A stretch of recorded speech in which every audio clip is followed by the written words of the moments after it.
May it please the court, opposing counsel, members of the jury. It all comes down to those 15 minutes. On November 10th, 1975, a storm was gathering over the largest lake in the world. The sky was dark, and waves 4 stories tall were crashing down. On that day, the Edmund Fitzgerald and the SS Anderson were battling their way through this nightmare. They weathered the storm for 4 hours. In the captain's own words, they were holding their own. It was at 7:10 p.m.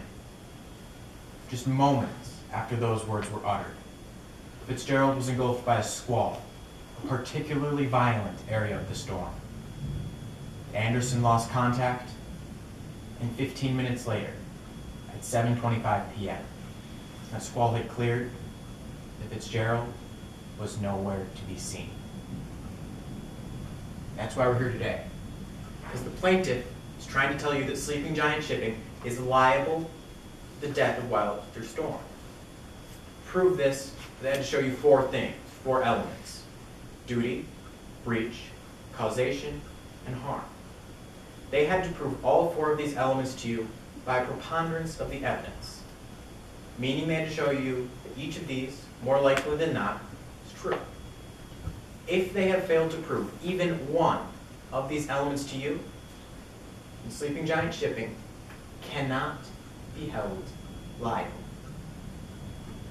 So let's start out with the element of breach of duty. Today we heard from Miss Gail Storm, the plaintiff herself. When she issues a gale warning, she expects ships to take precautions. She says that the Anderson and the Fitzgerald didn't take any precautions. That is simply not true. We heard from Miss Stacy Clark today. The Anderson and the Fitzgerald decided to go north. They decided to hug the northern shore to avoid the worst part of the storm. They decided to change their route. In fact, to take a longer route in order to be safe. It's just not breached there. The plaintiff today has also been talking a lot about hatch covers. We heard from Jiffy O'Brien today that the Fitzgerald was inspected by the United States Coast Guard. Fitz was inspected, and it was approved. The United States Coast Guard told Sleeping Giant Shipping that the Fitzgerald was safe to sail, that it was seaworthy. Now, Sleeping Giant Shipping has a responsibility to make reasonably safe decisions. And going out on the lake, when the United States Coast Guard has told you your ship is seaworthy, is just that. A reasonably safe decision. That's not all. Looking at those hatch covers, those hatch covers more than 1.5 million square inches. The plaintiff is saying that a few cracks, biggest one was 10 inches, caused that ship carrying 26,000 tons of taconite to sink. 95-year-olds can tell you that a 10-inch crack in a 1.5 million square inch area is not going to cause that big of a ship to sink. It just doesn't make sense. Today, here's the defense also presenting its second argument to you, something called an act of God affirmative defense. To prove this, we are adopting a burden. To be clear, the plaintiff still holds theirs. We had to show you 2 things by preponderance of the evidence. We both had to show you that there was some other factor that caused the ship to sink that was out of the defendant's control and that was not foreseeable. Now, if we have proven this, then Sleeping Giant cannot be held liable, no matter if there is other negligence. So let's start out with the reasons that the ship sank. We heard from Ms. Tracy Peterson today that the ship sank because of a phenomenon on Lake Superior called the Three Sisters. The Three Sisters are a sudden series of 3 waves that overcome a ship, crash over the deck. When they hit a ship, there's no way it can survive.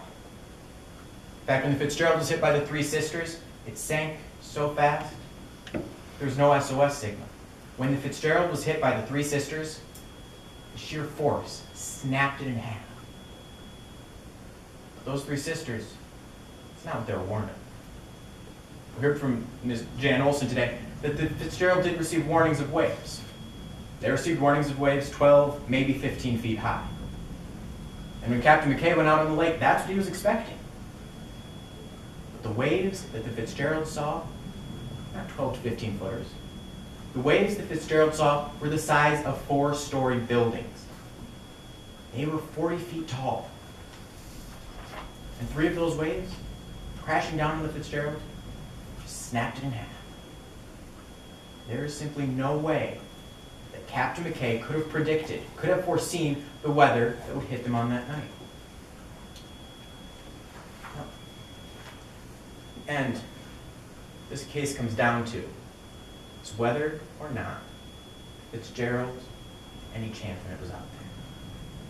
This case comes down to whether or not Captain McKay could have foreseen what the weather would be.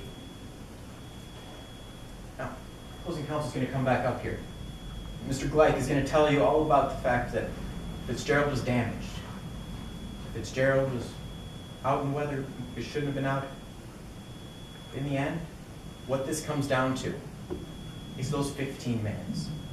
In the end, this case comes down to the fact that the Anderson ship that survived didn't experience that squall. The Fitzgerald was hit by that squall. The Fitzgerald was hit by the 3 sisters. And that is what caused the ship to sink. Those 3 sisters in that squall sent that ship carrying 52 million pounds of taconite straight to the bottom. In the end, it all comes down to those 15 minutes. Thank you. Thank you.